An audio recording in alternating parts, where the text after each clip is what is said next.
And the kids are climbing on deck, ready to set off on a school trip. But this is a school trip of two halves. The parents and teachers know it'll be magic. The kids don't, but they will end up the winners. They're going to have a ball, a funny shaped one, because they're going to the World Rugby Museum at the 82,000 capacity Twickenham Stadium. There's been a stadium here for over 100 years. But for this match day, James needs to get his game face on and game wig on. And cause this is a team game, he's got Catherine to back him up as a rugby coach. Here comes the kids coach, winging its way to the stadium. The squad on board don't know the score or realise they've been sold a dummy about this trip. James and Catherine are pitchside and going through their pre-match drills. Oh, butterfingers. The kids have arrived and they're looking at the rugby memorabilia, including the cups and balls, the magician's favourite. They're warmed up and raring to go. Here come the kids. Will James and Catherine successfully convert the trip into magic? Or will they get recognised and kicked into touch? Hello everybody, and welcome to the museum here at the stadium. We're very pleased to have you here today, and we're very proud that next year we will be hosting the 2015 World Cup. Very exciting. But who can tell me what sport this stadium is famous for? It's not a trick question. Yes. It is rugby. Rugby, and I love rugby ever since I was a little boy, growing up in Abergele Sideways back in Wales.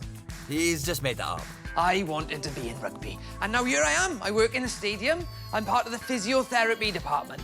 Now, as you can imagine, the athletes we have here playing rugby, their bodies take a pounding sometimes, you know. They're very tough on the joints and the legs, and especially in the scrum, when you have 3 rows of players, all like this, and they all connect like this, and they all push against 3 rows of other players on the other side who are also pushing, and there's lots of pushing, and then their feet are involved and they're trying to gain possession of the ball, aren't they? James has gained possession of their attention, that's for sure. Now, you can imagine there's lots of tension on certain parts of the body.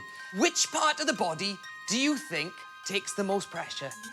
Your neck, absolutely. You can imagine all that pressure on the neck.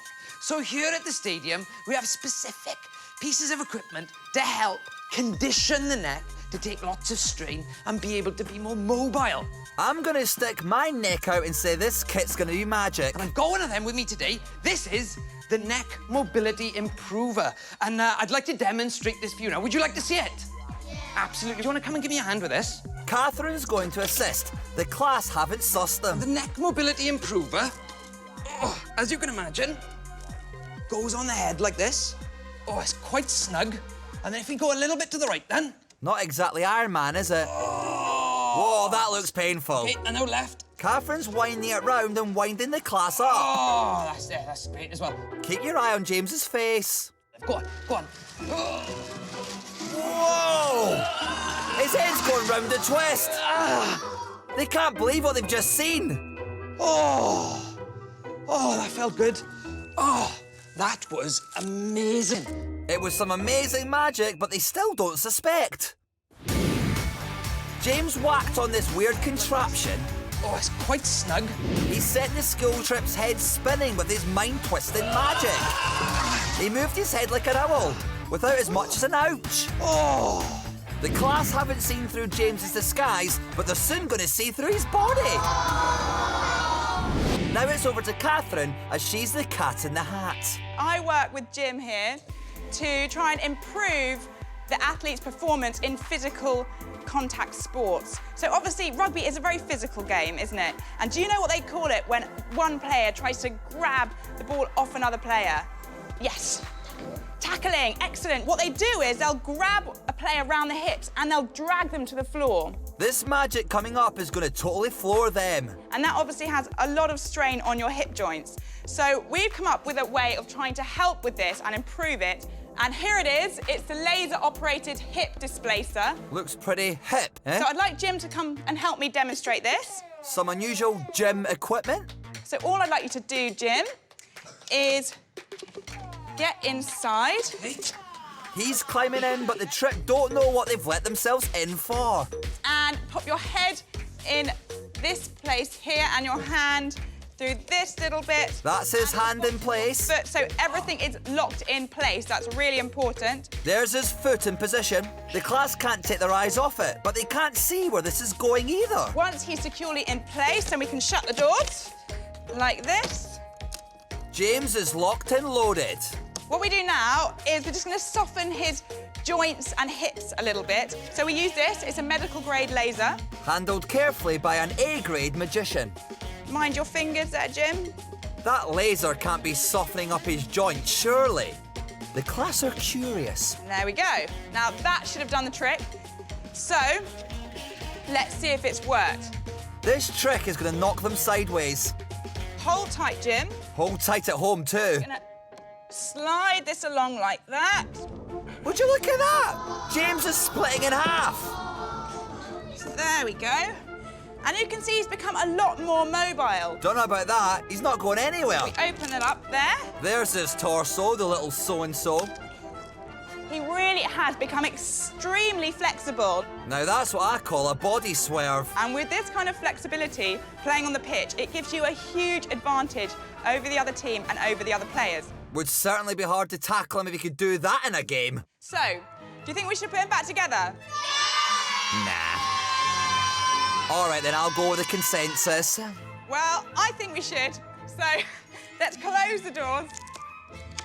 There we go. Look, he's left his feet over there. Oh, no, wait, that's just his trainers. OK. Catherine's getting a shift on. His hips back in place. There we go. Let's hope he's in one piece. Out you come, Jim. How do you feel? Oh, I feel fantastic. Feels good. Oh, I feel fantastic now. That's a relief for everyone. So, there are a few other things we need to tell you about your visit today. Now the second half is over, it's full time to reveal their secret. You've all been set up by your teachers and your parents, and you're being filmed right now. There's a camera over there, there's a camera over there, and there's a camera over there. You're going to be on CBBC. Oh my God, we're missing it! They think it's all over. It is now. Wrong sport. There's plenty of noise from this crowd, but how did they summarise the sporting action? It was fantastic. James introduced some kit to help strengthen players in the scrum. This is the neck mobility improver. He had this box. He put it on his head and he was turning his neck around and around. Not only that, he set the pupils' heads spinning. It was amazing that he could turn his head right the way round. James wound them up good and proper, and it was time for an unexpected twist. You could see his legs and his foot was still sticking out of the box. But then his, body was sliding to the side. And it wasn't just James who was beside himself. In a word, it was... Unbelievable. Everyone's a winner, but nobody suspected their school trip was magic.